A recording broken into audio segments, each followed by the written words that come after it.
All right, we're going to talk about top stories. Yeah, we're going to wrap up the show right now with some couple of top stories. And the story that's been hitting the news, of course, is the Ukrainian stuff. I like to call it Mad Max Beyond Thunder Crane.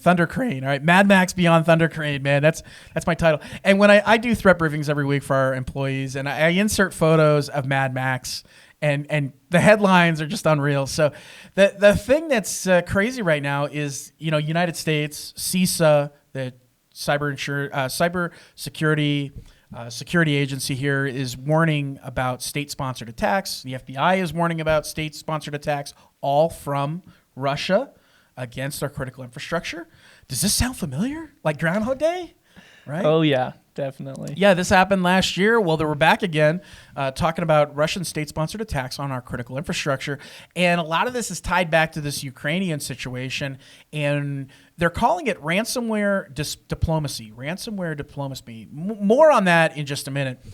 So about 2 weeks ago or so, about 70 government agencies, their Ukrainian government agencies, were hit with this real destructive malware, and it was disguised as ransomware. It knocked 70 websites offline, and they're saying in the news that it was a diversion, that it was attention-grabbing, a defacement attack. It's just a diversion to something else that may be going on. So the actual malware used in this Ukrainian attack, it's called WhisperGate. WhisperGate's very new. It was first discovered January 13th. A lot of cyber groups were gravitating towards this now. What's interesting, though, is how WhisperGate attacks. And I don't know, did you happen to see what it goes after? I didn't see everything about it, but I do know it encrypts your files and deletes them, right? Yeah. Or it doesn't encrypt them, but it says it does. It's described as a master boot record wiper. That's what it's described as. And it's basically executed when you power down your computer. It starts doing its work, all right? There's evidence, though, according to Microsoft, well, we have evidence that it's tied back to the Russians. But wait, folks, there's more. Watch me pull a rabbit out of my hat, all right? Watch me pull magic. There's magic in this discussion here, folks.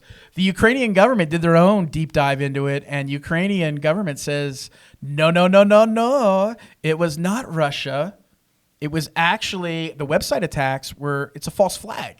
And we don't think it's Russians' attribution behind it. We think it's pro-Ukrainian folks that are behind the taking of the ISP and this website, all these 70 websites offline.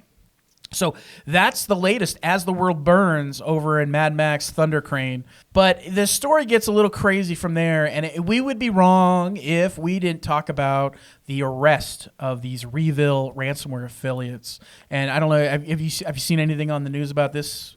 This was huge, man. This has been everywhere, and I've loved reading about it because I do not like these guys. Yeah.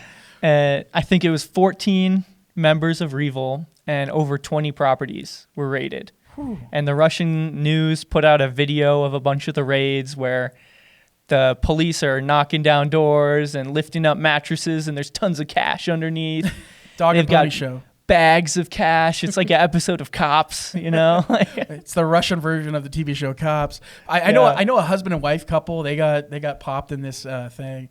But you know, the what the undercurrent is behind this is what's crazy. And the behind the scenes, what's happening, it's called ransomware diplomacy. And it's a signal basically to the United States that we will help you if you help us. And the helping of the Russians is don't put any severe sanctions against us for the invasion of the Ukraine. And we'll continue to help you, on the other hand, with these ransomware investigations you want. So does that sound like, that sounds like a movie, right?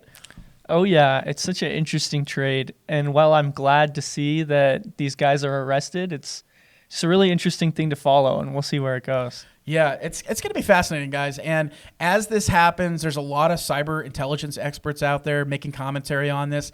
We will post a link to one of them, which is these cyber attacks in some of the intelligence communities, that they're actually a supportive role. They're meant to help the Russians go towards a broader strategic goal. So there's much more going at play here. These REvil arrests are just basically pawns for the Russians. And again, it's called ransomware diplomacy. You're going to hear a lot more about that term, ransomware diplomacy, as we move forward in 2022.